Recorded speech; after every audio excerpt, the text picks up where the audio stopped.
সেদিন রবিবার আমরা আবারও বেরিয়ে পড়েছিলাম ফুল ফ্যামিলি মিলে একসঙ্গে একটু সময় কাটাতে। কারণ পরদিনই ভাই চলে যেত কলকাতা। আর ওর ট্রেন ছিল একদম ভোরবেলা। তো আমরা খুব একটা বেশি লেট করিনি। প্রীতম অফিস থেকে ফেরার পরই আমরা ওই 6:30 নাগাদ বেরিয়ে পড়ি, কারণ রাত 10টার মধ্যে এসে আবার আমাদের ডিনার কমপ্লিট করতে হতো। সেদিন সকাল থেকে মা আর আমি প্রায় রান্নাঘরেই ব্যস্ত ছিলাম। ঘরের মানুষ বাইরে থাকলে যা হয়, বাড়ি থেকে যাওয়ার দিন বাড়ির মানুষজন যেন ব্যস্ত হয়ে পড়ে।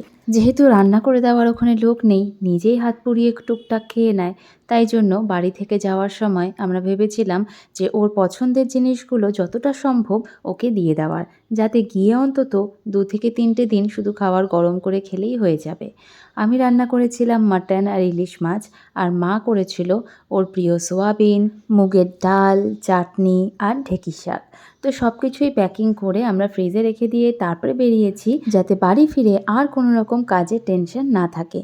আর অনেক দিন হয়ে গেল প্রিয়ানকে নিয়ে একটু খোলামেলা জায়গায় যাওয়াও হয় না। আর প্রিয়ান না দিল্লিতে থাকতে যখনই বেরোতাম এই গাড়িগুলোতে চড়ে খুব মজা পেত, তাই সেদিনও আমরা এই গাড়িগুলোতে ওকে চড়িয়েছিলাম। আর ও গাড়ি চড়তে চড়তে আমরা চারপাশটা একটু ঘুরে ঘুরে দেখছিলামও।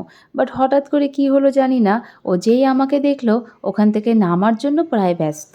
ও আসলে ভয় পেয়ে গেছিলো, কারণ আমরা নিজেদের মধ্যে ব্যস্ত হয়ে যাই, আর ও অনেকক্ষণ ধরে চারপাশে আমাদেরকে খুঁজেও যখন পায়নি, তখন ও প্রায় কাঁদো কাঁদো অবস্থা, সে কিছুতেই আর গাড়ির মধ্যে থাকবে না। তো যাই হোক, ওকে তখনই ওই গাড়ি থেকে নামিয়ে ওর ঠাম্মির সাথে বসিয়ে দিয়েছিলাম ফটোশ্যুটের জন্য।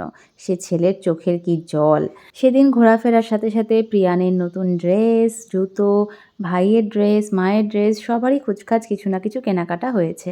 আর সবশেষে আমরা বাড়ি ফিরছি। তো চলো আজকের মতন টাটা, দেখা হবে নেক্সট ব্লগে।